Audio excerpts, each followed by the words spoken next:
Hey everybody, how are we doing today? Got a cool new design on an air fryer that I wanted to share with you guys.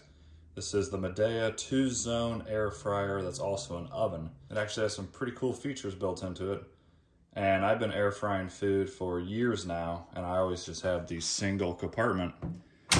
And the biggest thing for that is, say you want to cook French fries and then say chicken strips. You always have to cook one first, then cook the other, then the fries get cold. This one you can do both at the same time. So you say you have your fries up here in the traditional air fryer basket.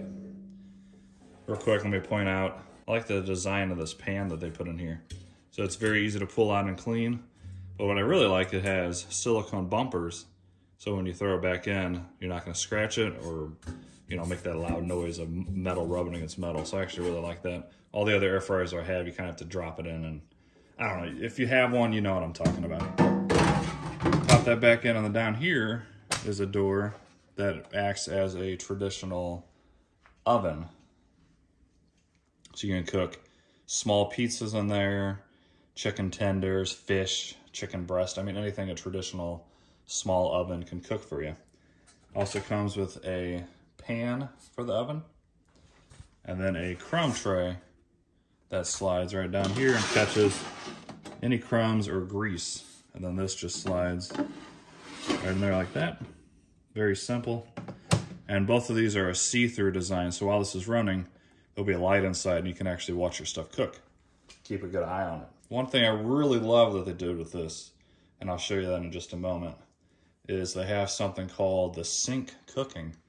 So you can set up the top basket as well as the bottom basket, have different temperatures, different times.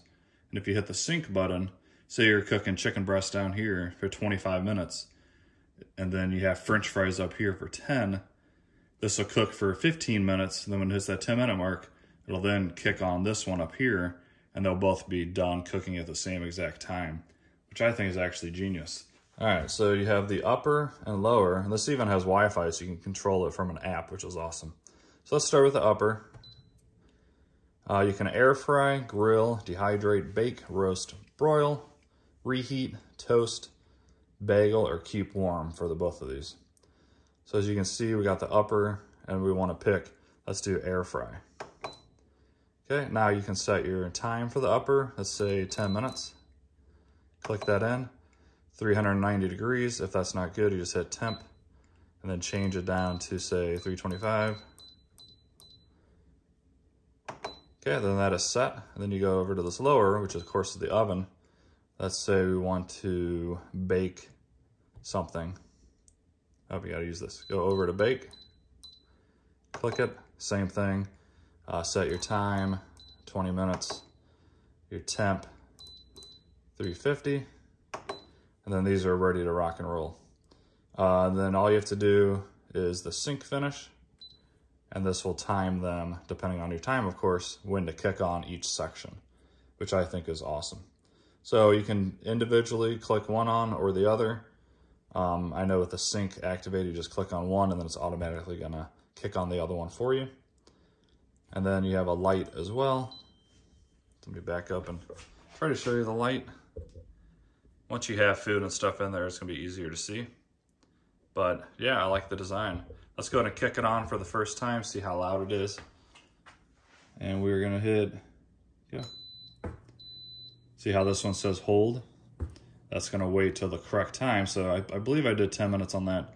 So when this hits 10 minutes, it's gonna automatically click that on and start cooking your French fries. I say the same, if not lower, than most traditional air fryers. I have a Ninja one, and I can guarantee that one's louder. There's another close-up of the inside, so you can easily see your food if it's in there cooking. Of course, since it's a basket, you can pull it out and shake it and mix up your fries. And I think it's a really, really good design. I'm gonna be using this over the next few weeks. And let me know if you have any comments below, anything you wanna know, and I'll try to answer that for you. Yeah, just exit out and then you just wait, and yeah, already hot in there. Very cool. I think I'm gonna be using this quite a bit. That's one reason why sometimes I don't cook chicken and fries, because they never come out right when you want to throw them in together, because fries typically take longer than say like frozen chicken fries. Those take maybe 7 minutes, whereas fries, if you want them nice and crispy, they take 10 to 12 minutes. And if you have both in there, one of the two is gonna get burnt. So very cool. I'll update you guys later and let you know how much I like it. If you're interested at all in this, I will put a link down below, take you directly to it. And once again, if you have any questions at all, please let me know down in the comments. And please do me a favor, guys, like and subscribe this. It really helps me out a lot. And I appreciate y'all. Have a great day. See ya.